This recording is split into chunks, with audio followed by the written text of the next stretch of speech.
Hey everyone, it's Tuesday, and I've got 3 immigration stories that are worth your time. Grab a coffee, take a breath, and let's talk through what's changing and how it might touch you or someone you know. First up, India is preparing to deport around 16,000 foreign nationals tied to narcotics cases. This is happening under the new Immigration and Foreigners Act, which just kicked in on September 2nd. The Home Ministry is prioritizing people already caught by the Narcotics Control Bureau. That's India's main anti-drug agency. And the whole push is about tightening borders and speeding up removals for drug-related offenses. Here's why this matters beyond the headline. If you study, work, or travel in India, expect more screening at borders and closer checks on your status, especially if your name ends up in any law enforcement database. Even if you're not involved in anything, more aggressive enforcement can mean more questions at airports and longer wait times. Practical tip: make sure your visa and address registration are fully up to date, carry copies of your ID, and know who you'd call for help if something goes sideways.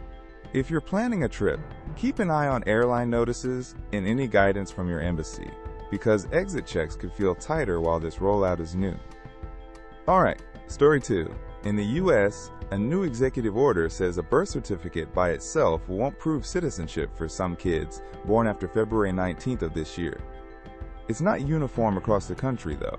Parts of the policy are blocked by courts, but in late June, the Supreme Court cleared a path for 28 states to start using it, while others are still on hold.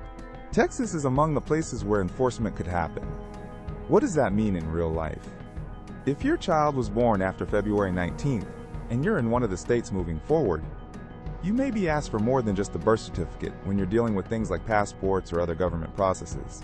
A U.S. passport remains strong proof of citizenship, so getting one could be a smart step if you're eligible.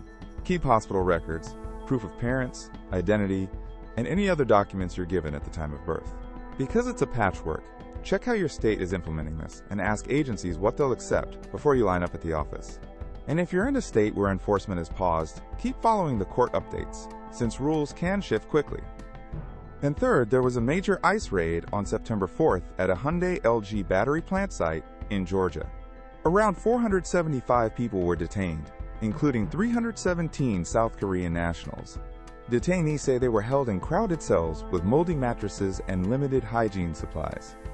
Some also report agents mocked their nationality with Rocket Man jokes, which has raised serious concerns about respect and human rights in custody. Officials say they'll investigate the reports and review detention standards.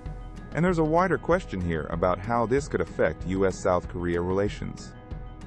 If you or your family are caught up in a worksite raid, a few basics can help. Ask for an interpreter if you need one. You have the right to contact your consulate. Consular officers can help with communication and welfare checks. Families can use ICE's online detainee locator to find where someone is held, and keeping an attorney's contact information handy can make a tough situation a little less chaotic. For employers, this is another moment to double-check your compliance processes and make sure workers know their rights and responsibilities. So that's the landscape today.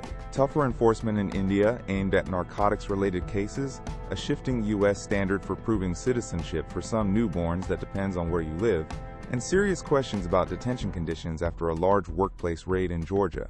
We'll keep tracking the details and the practical stuff that helps you navigate it. For deeper coverage and updates, I'm pulling from visaverge.com. Go there for the latest and share this with someone who could use a quick, clear rundown. Thanks for listening, and take care out there.